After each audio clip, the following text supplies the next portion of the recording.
Kritik yang ketiga adalah kritik kelompok C, contradiction atau kontradiksi. Pengkritik kelompok ini berpandangan bahwa di dalam keempat Injil itu, Markus, Matius, Lukas, Yohanes, terdapat banyak kontradiksi atau pertentangan antara satu pernyataan dengan pernyataan lainnya. Pertanyaan kelompok ini adalah, jika terdapat kontradiksi-kontradiksi atau kesalahan-kesalahan, maka patut diduga juga terdapat kontradiksi atau kesalahan dalam ajaran pokoknya. Terdapat kesalahan pemikiran jika mengatakan bahwa Yesus Kristus adalah Tuhan dan Allah sejati. Contoh kontradiksi yang dimaksud misalnya tentang di mana Yesus tinggal setelah dilahirkan. Matius mengatakan Betlehem, Mesir, Nazaret. Lukas mengatakan Betlehem, Yerusalem, Nazaret. Menurut Profesor Bart Ehrman, ini merupakan sebuah kontradiksi. Matius dan Lukas berbeda pendapat tentang tempat tinggal Yesus. Tidak mungkin kedua Injil ini benar kedua-duanya. Menurutnya, ini bukti bahwa Injil itu tidak handal dan tidak historikal. Profesor Mike Licona menjelaskan bahwa tidak ada kontradiksi di dalam keempat Injil.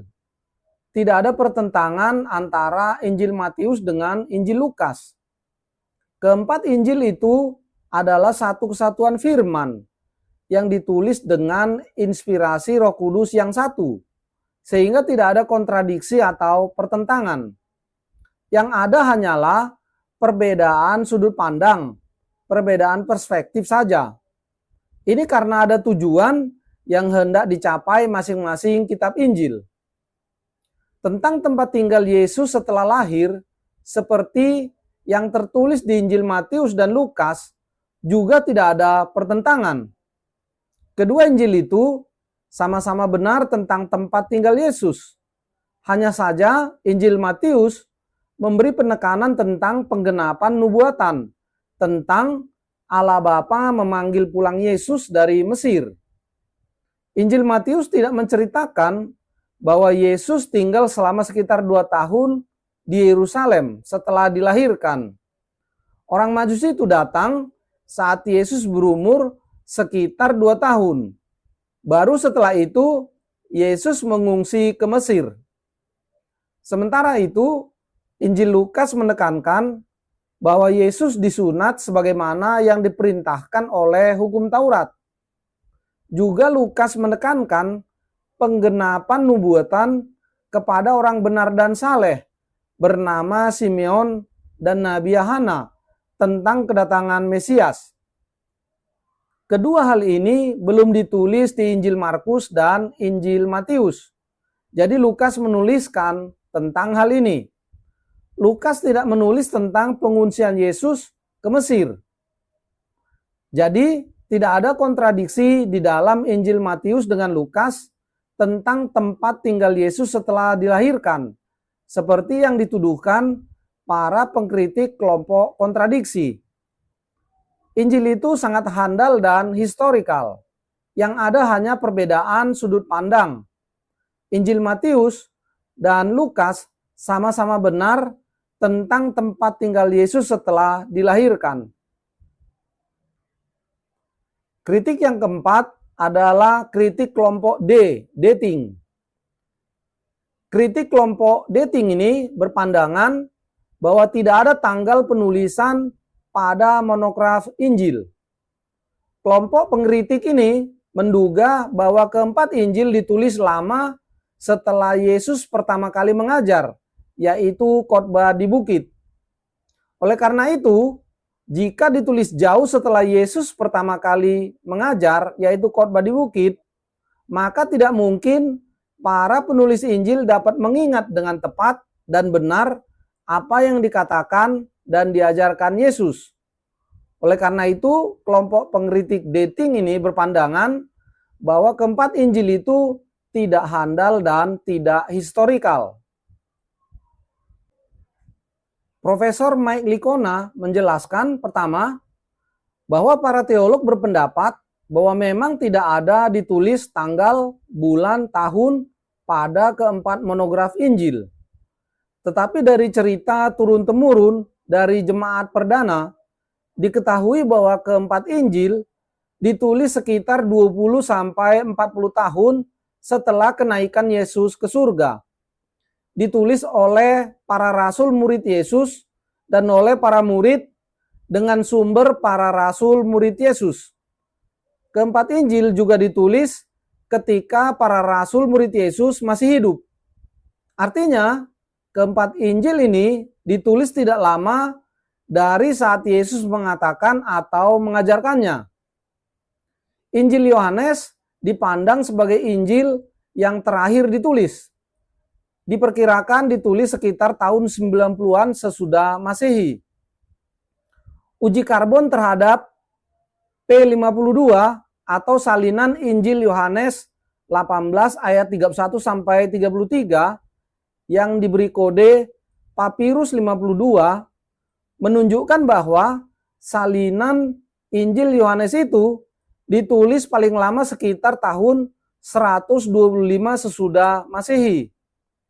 Jadi, kalau salinan Injil Yohanes saja ditulis paling lama sekitar tahun 125 sesudah Masehi, maka para teolog menduga bahwa monograf Injil Yohanes ditulis sekitar tahun 90-an sesudah Masehi. Artinya, Injil Yohanes ditulis tidak terlalu lama setelah kenaikan Yesus ke surga. Tidak seperti yang dituduhkan para pengkritik dating.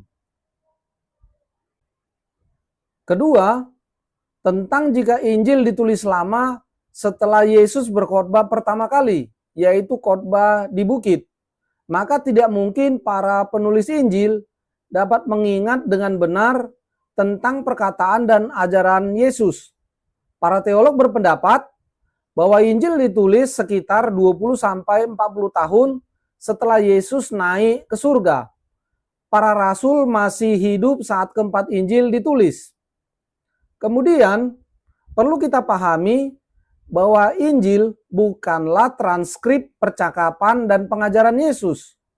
Tapi Injil adalah inti dari perkataan dan pengajaran Yesus yang diilhamkan Roh Kudus kepada penulis Injil.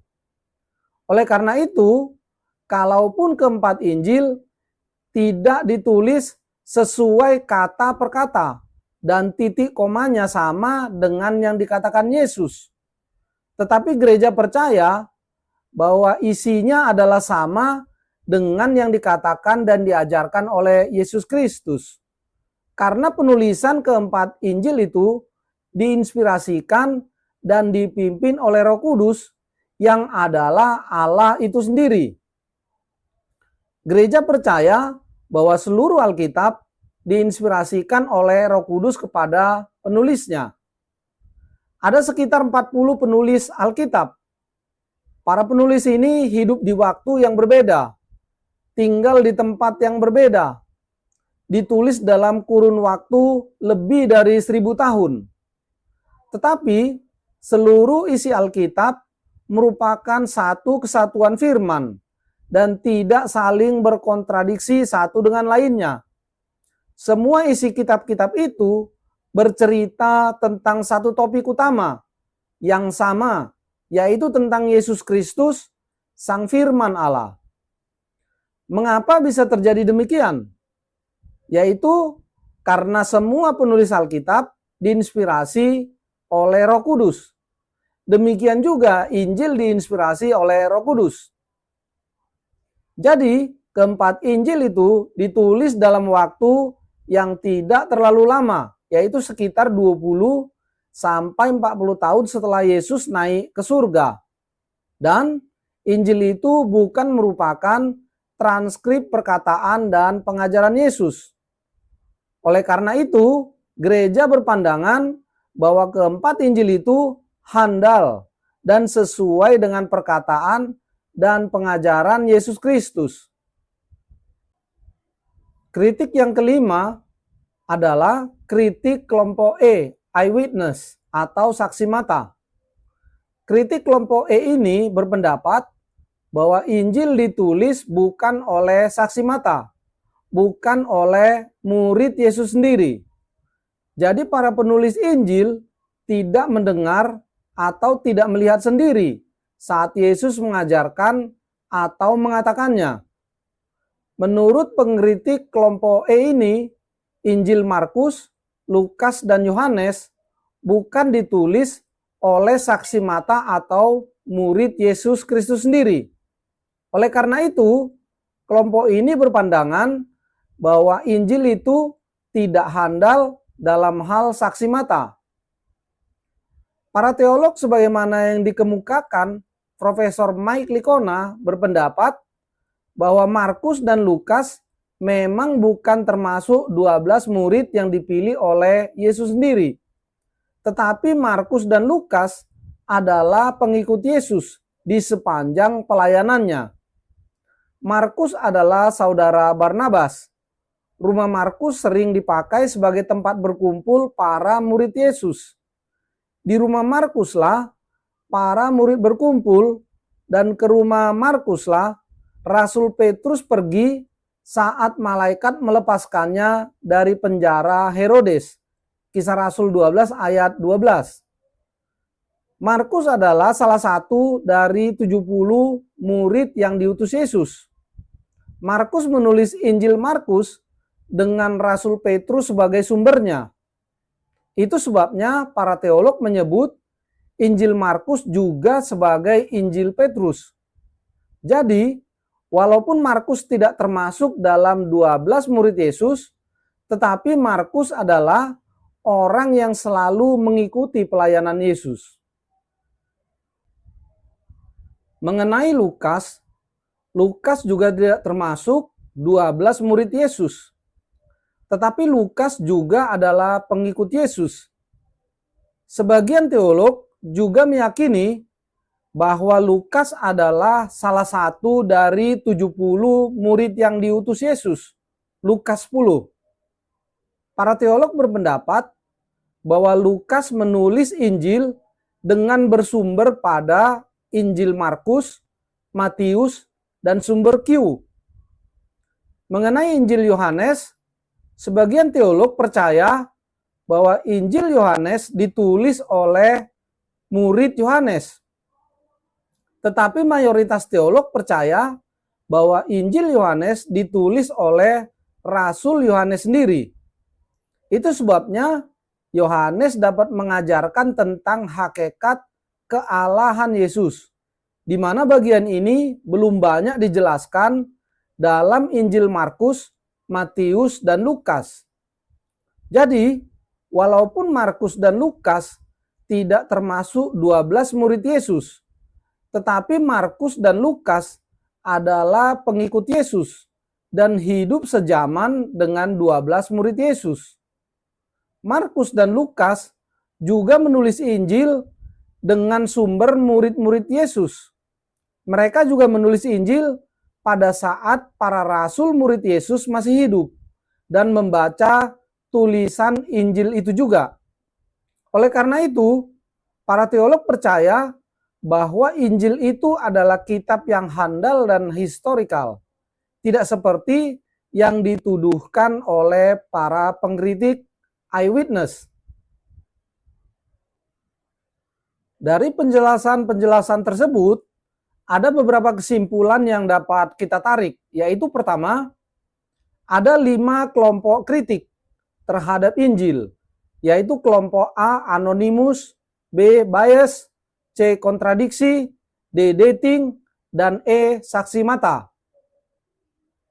Kesimpulan kedua, Alkitab mengajarkan iman mendahului pengetahuan. Percaya dulu baru mengerti. Atau menurut Amsal 1 ayat 7, takut akan Tuhan adalah permulaan pengetahuan. Para pengkritik Injil merasakan Injil itu anonimus, bias, ada kontradiksi, ada masalah dating, dan eyewitness. adalah karena mereka tidak percaya bahwa Yesus Kristus adalah Tuhan dan Allah sejati. Tanpa iman pada Yesus, memang tidak mungkin mereka dapat melihat kebenaran Injil. Kesimpulan ketiga, Injil itu handal dan historikal. Gereja dan para teolog dapat menjawab semua kritik-kritik tersebut dan menunjukkan bahwa Injil adalah kitab yang memiliki kehandalan sejarah. Injil adalah sungguh-sungguh firman Allah yang diinspirasikan oleh Roh Kudus kepada para penulis Injil. Demikian dari saya, Poltak Panggabean. Tuhan Yesus memberkati kita.